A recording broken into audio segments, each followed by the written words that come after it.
Hello and welcome to State of Events. I'm Victoria Alanese. And I'm Suzette Reynoso.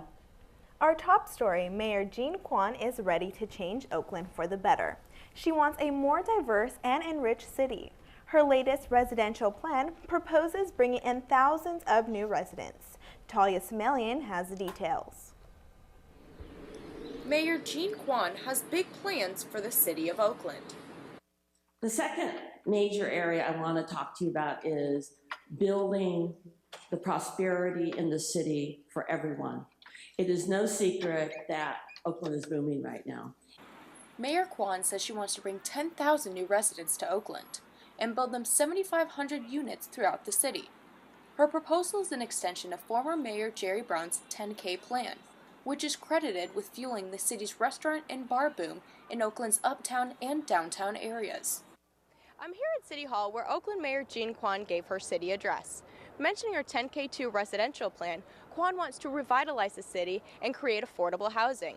By bringing in residents to the city, QUAN believes the public transit system will prosper. We're hoping that in our 10K2 that the buildings and the homes will be in all parts of the city, particularly along our transit corridors where we'll be able to get some state funding for affordable housing. So that would be International Boulevard, that would be San Pablo, Telegraph. It would be at each of the BART stations where we could build transit villages similar to the Fruitvale station. BART spokeswoman Luna Salaver had high praise for the mayor's proposal. Anytime you have a high-density project near a BART station, it's a triple win. It's good for the environment, great for local economy, and it improves your life as an individual. Urban Studies and Planning professor Pietro Calogero had several concerns about the 10K2 plan. Be very careful about is what sort of protections are in place both for tenants and also for long-time owners in the area. I make a commitment that we're going to try to make sure that at least 25% of those new homes are also affordable. I don't think by most people's estimate that they're going to be affordable. I think that you can do a technical definition of what affordability means. In Oakland, I'm Talia Smelian, State of Events. West Coast weather could be getting even more wet and wild than the recent storms in Southern California. The National Oceanic Atmospheric and Administration has issued an El Niño watch. The NOAA warns that an increase in wind and the jet streams over the southern U.S. can possibly create severe tornadoes and thunderstorms. We saw El Niños before in 1997 and 1998. With El Niño, wetter conditions are often dealt to the West Coast, which could help California's drought. As of now, the El Niño Southern Oscillation is in a neutral phase. There is about a 50% chance that it will fully develop this summer or fall. We sure don't feel any change in weather yet. Many areas are still suffering from drought. Our Central Valley correspondent is a few hours south of Tulare, finding out about how the drought is affecting our local crops and dairy products. Let's hear from Kaylee now. Well, I'm here in Tulare, California, a town that's considered an agricultural mecca and part of California's breadbasket. The drought is hitting especially hard here, as you can see by this empty canal that I'm standing in. And although we did experience some rain here earlier in the day, officials have informed me that it would take months of heavy storming to provide some sort of relief for California's current drought situation. In the city of Tulare, a major food and dairy source for California and the world, water is far from taken for granted. The drought has made national headlines this year. But dairyman Mark Waddy has informed me that the shortened water supply has been a long time coming. There will for sure be no surface supply this year. We had zero supply last year, and the year before, 3 years ago, we had a very limited amount. Should the rest of us care about Central California's water supply? Definitely, says Mark. When we farm this ground, when we take water, soil, and sun and interact those three and create, whether it be cotton, cattle feed, pistachio, whatever we do, we create wealth. We have the safest, cheapest food in the world here. Water distributors agree. A water district manager says that the future for water, as of now, looks dismally dry. Because the system that is in place today was designed for the population that was here in the 80s. So since the 80s, we're just stretching the existing system farther and farther and farther without developing any new supplies or infrastructure. Dealing with the water on their hands now leaves not much to deal with at all. But how we're going to deal with this year with no water, I don't know. But this is one of the worst drought times, if not the worst drought time since we've had recorded history. I've noticed a change in mood in the folks of Tulare today. The earlier rain seems to have provided some temporary relief. As far as a long-term solution, however, those questions are still left unanswered. I'm Kaylee Hendricks here in Tulare, California with State of Events. Back to you in the studio. Thanks, Kaylee. And continuing our team coverage of the drought is Suzette Reynoso. She's talked to a few local wineries to find out the drought's impact on what Northern California is known around the world for. It's vino. That water would be out of business. Bob Sorensen checks the forecast every morning, hoping to get some rain coming his way. We've had less than an inch of rainfall here. Normally this time of year, I would have anywhere from 12 to 18 inches. As vineyard manager of Winte Winery in Livermore, California, his biggest challenge is keeping the crop alive. For the first time in the history of the winery, Bob turned on the irrigation system in January to make up for the lack of rain, something that is usually not necessary until spring. No one's ever turned their water on in January. That's unheard of. The grapes are starting to come out too early, and if the dry conditions continue, the vineyard can lose up to half of their crop. This is a good 3 weeks earlier than normal. The challenge with this is, not only is it earlier and it's dry and I have to add more irrigation, but there's still a possibility we might get some late season rains. But with that late season rains, I have an increased chance of frost. When I get a frost, I'm going to lose all these. So what does this mean for wine consumers? Well, with the $300 million aid by President Obama, farmers will be able to save their crops.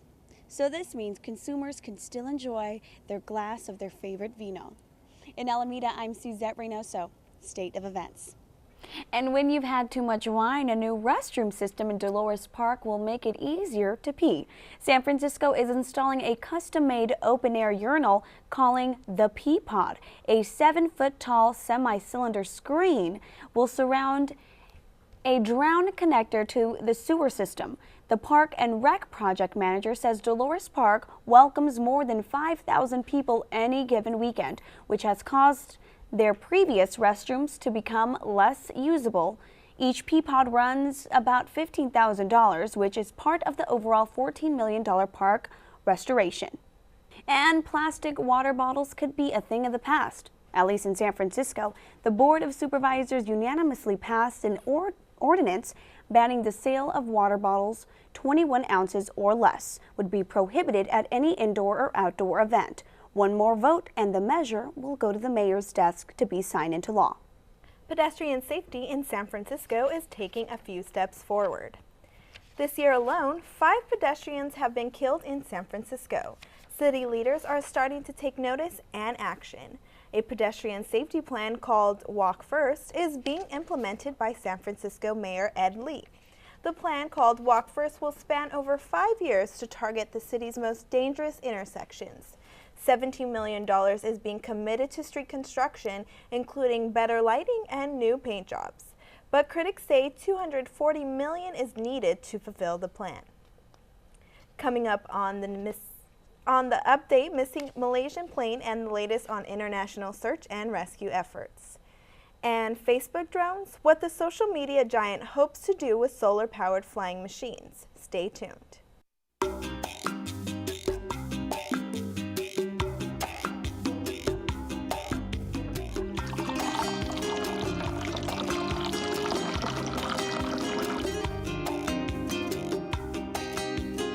What if we could make a difference with every cup of coffee we drink? With Fair Trade certified coffee, we can. Look for this label where you buy your coffee.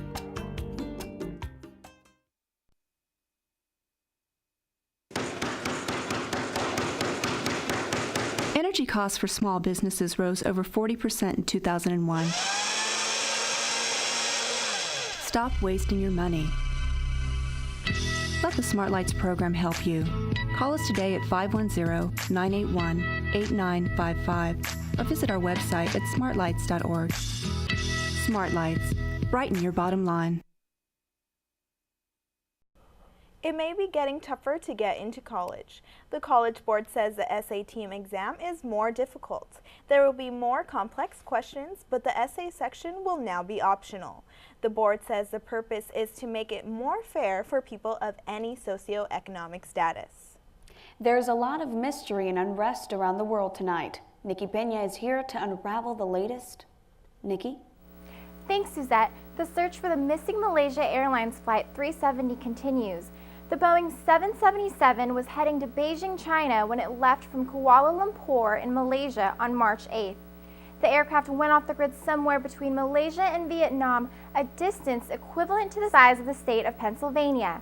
The missing aircraft was carrying 227 passengers and 12 crew members, and since then, many theories on what happened to the airplane started to unfold, and there's even speculation of the disappearance being a possible terrorist attack. But still, with no signs of the missing aircraft, the international search for Flight 370 continues as the families continue to hold candlelight vigils and pray for the passengers. An American anchor in Russia made headlines after resigning on air. The video of anchor woman Liz Wall went viral after she resigned from her position at a Russian television station. She says it's due to her own ethical beliefs between Russia and Ukraine. And that is why personally I cannot be part of a network funded by the Russian government that whitewashes the actions of Putin. I'm proud to be an American and believe in disseminating the truth, and that is why, after this newscast, I'm resigning. The issue hits close to home for Wall because her own grandparents were immigrants who fled Hungary during the Soviet era. However, many people are voicing their opinions on social media, claiming Wall's live broadcast was a self-promotion stunt. The crisis in Ukraine continues, and leaders met to try to figure out a solution. U.S. Secretary of State John Kerry and other foreign ministers from around the world met in Paris, and their discussion was focused to resolve the conflict between the two nations. We agreed to continue intense discussions in the coming days with Russia, with the Ukrainians, in order to see how we can help normalize the situation, stabilize it, and overcome the crisis. Kerry says they're determined to find a way to reach a peaceful end to the crisis and that it's up to Russia to de-escalate the situation. I'm Nikki Pena with your World Update. Coming up after the break, Austin Stanley breaks down what you need to know about the Russia-Ukraine conflict. And Barbie's put on a few pounds, an artist's new take on the iconic doll.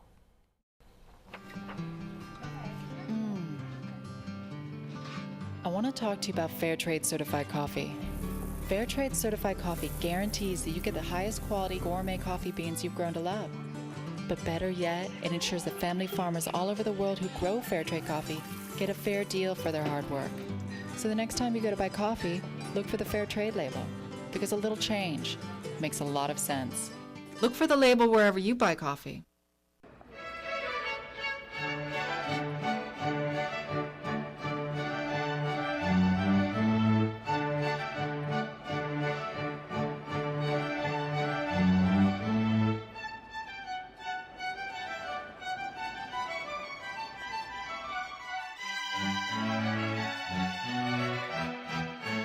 On sale at bookstores and newsstands near you. Experience Theater Bay Area Magazine.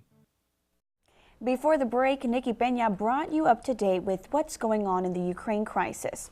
Now, Austin Stanley is here to explain the history and the details behind the Ukrainian conflict. Thanks, Suzette. With all the talk of World War III going around, we decided to give you some context on what's happening in Ukraine. The government of Ukraine formed after the Soviet Union collapsed in 1991. For the last 20 years, Ukrainian politics has been a struggle between joining Western Europe while relying on Russia for all of its gas. It was the most recent president, Viktor Yanukovych's decision to not sign an agreement with the European Union that started the protests you saw on TV. Ukrainians say the contract was the straw that broke the camel's back. They accuse Yanukovych of making himself rich while their country struggled after the 2008 financial collapse. They also say he gave in to pressures from Russia, who starved Ukraine of gas before. So why does Russia care if Ukraine joins the EU? Well, Russian gas and oil pipelines that supply Europe run through Ukraine. EU membership may also end Russia's ability to store its Black Sea naval fleet in Crimea. Now, here is where Crimea gets involved. During Ukraine's Soviet years, Russia gave it control over the Crimean Peninsula, which is attached to mainland Ukraine. Crimea is a republic, a semi-autonomous country, one controlled by the Ukraine, but that elects its own parliament. Almost 60% of its population are Russian. These are the people Russia says it's protecting with its military. The United States and Europe are against Russia in Crimea because they consider it a part of Ukraine, but Crimeans recently voted to join Russia. So the question now is, does the semi-autonomous country with its own elected officials get to choose what country it belongs to? Talks between the United States and Russia are currently frozen. Senator Kerry decided that he was not going to meet with Putin today. And with that, it's back to you guys. And coming up next, where you can find the luck of the Irish this weekend. Even common daily routines can make important changes. Changes like higher wages, better living, and justice. Sometimes it's just a matter of making the right choice. Fair Trade certified coffees are bought directly from family farmers, guaranteeing them better incomes and strengthening their communities. Fair Trade certified. Taste fairness. Look for the label wherever you buy coffee. Before City Car Share, we were spending a lot of money on gas and insurance. I felt like I had to check my bank account every time I went driving. City Car Share is great because the membership includes insurance and a gas card. I don't even know why we owned a car in the Bay Area. Now we just have more money to spend on other things. City Car Share is an important part of our lives. City Car Share gives you the benefits of using a car without the hassles of owning one. And now we turn to Vanessa Navares with the latest and greatest in the tech world. Vanessa? Let the internet sky wars begin. Facebook wants to buy drone maker company Titan Aerospace for $60 million. The solar-powered drones operate in the stratosphere for years without refueling. The buy would allow Facebook to achieve its project to make parts of the world that are offline online. Drones would bring Wi-Fi hotspots to 2/3 of the world that don't have internet access. Facebook is now competing with Google's Loon project. Google deploys giant balloons into the stratosphere and beam down Wi-Fi to remote regions of the world.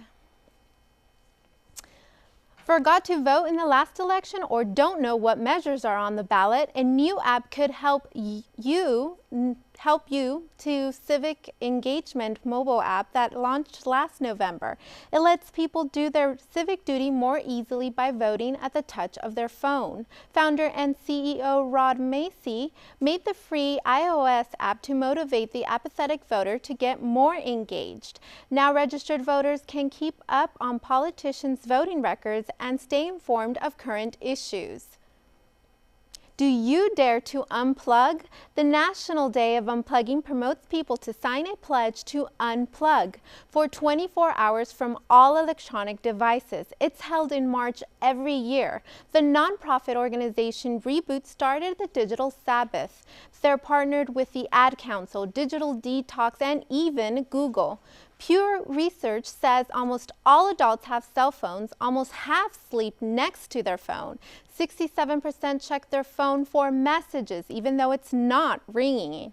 It may be hard for most of us to unplug, but it's to create awareness of how much we interact with electronics and the impact it has on family, friends, and mental health. Next week, I'll bring you more on the Day of Unplugging events held in San Francisco. This is Vanessa Navares with the Tech Report. Thank you, Vanessa. Up next, Kyle Nietzsche is here, and we're talking about what's going on this weekend. Hey, Kyle. Thank you, ladies. I'm here to get you excited for the weekend. If you've got a hot date coming up, then consider a fun night with the San Francisco Ballet. That's right, Cinderella is back by popular demand. Enjoy spectacular sets, beautiful costumes, and special effects. Last year, Cinderella sold out before opening, so reserve your tickets now. And if ballet isn't your thing, then how about switching your dancing shoes for running shoes? San Francisco's Color Run is a fun run dubbed the happiest 5K on the planet. So grab a tutu, a white shirt, and your friends, and head out to Candlestick Park. Sign up online for the Color Run in San Francisco. After you've showered off, make your way downtown to Civic Center and enjoy a St. Patrick's Day parade. Immediately following the parade, stick around in front of City Hall for a traditional Irish festival with exhibitions, beverages, food, and Irish dancing. For information on any of these events, check out your local listings for times and prices. For Weekend Update, I'm Kyle Nitchie. Thanks, Kyle, and we're going to leave you with this story. Barbie is getting a make-under by a U.S. artist.